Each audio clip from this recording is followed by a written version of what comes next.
Good morning mga kananay. Another day, another mini vlog. Isasama ko na naman nga kayo sa panibagong araw ng buhay namin. Ito nga ay kadugtong na mini vlog ko kahapon. Pinutol ko na nga kasi masyadong mahaba na. Baka nga ay manawa na kayo. Char. Dahil may stock nga akong chicken dito sa ref, inilabas ko na nga at yan nga ang lulutuin ko mamayang tanghali. At itong ginamit ko nga pagluluto kaninang umaga, ililinisan ko na nga din. Dahil mantika lang naman yan, kaya pinupunasan ko nga lang yan ng tissue. Kunting punas-punas na nga lang yan, ay malinis na nga din kaagad yan. At pagkatapos ko ang nalinisan, ibabalik ko na nga sa tamang lagayan. Habang binababad ko pa nga yung chicken, gumagawa na nga ako ng mga ibang gawain dito sa bahay. Hindi na nga ako nag-video para mapabilis nga.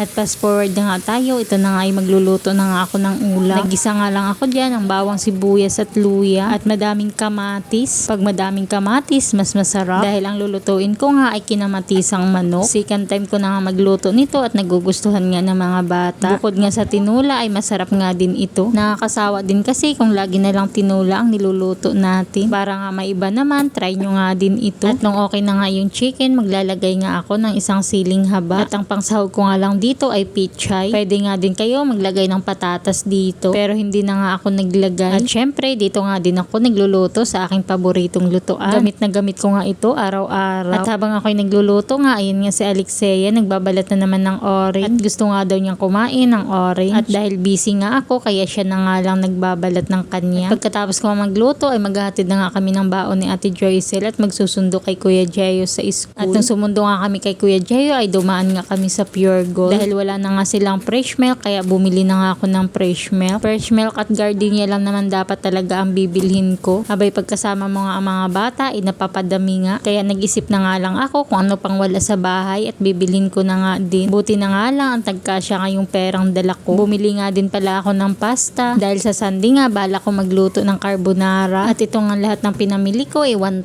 na nga kaagad ito. O diba, isang labasan lang, lagas na agad ang 1.5 mo. Sa sobrang mahal nga ng bilihin ngayon, ay naku naman talaga. Tayong mga nanay nga ay hirap na nga sa pagbabudget. Kaya minsan nga hindi talaga natin maiwasan mag-isip ng low budget na ulam para nga lang maipagkasya yung mga allowance natin buwan-buwan. Manifesting na dadating ang araw na hindi na natin iisipin kung magkano ang nagagastos natin sa araw-araw. Wala kang imposible basta magtiwala ka lang sa sarili mo at samahan mo ng sipag at tiyaga. Dahil dadating nga din ang araw ng para sa atin. O diba, ang dami ko na namang daldal sa inyo. At dahil weekend na nga, kinahaponan na nga ito at naglaban na nga din ako. 7 na nga ng gabi ako natapos. Medyo tinatamad pa nga ako maglaban yan, kaso iniisip ko nga ayokong gumising ng maaga bukas. Kung hindi man ako maglaba ngayon, bukas ay ako pa rin naman ang maglalaba. Kaya kung pwede ko nga gawin ngayon ay gagawin ko na nga. O siya, hanggang dito na nga lang muna. Salamat sa panonood. See you in my next vlog.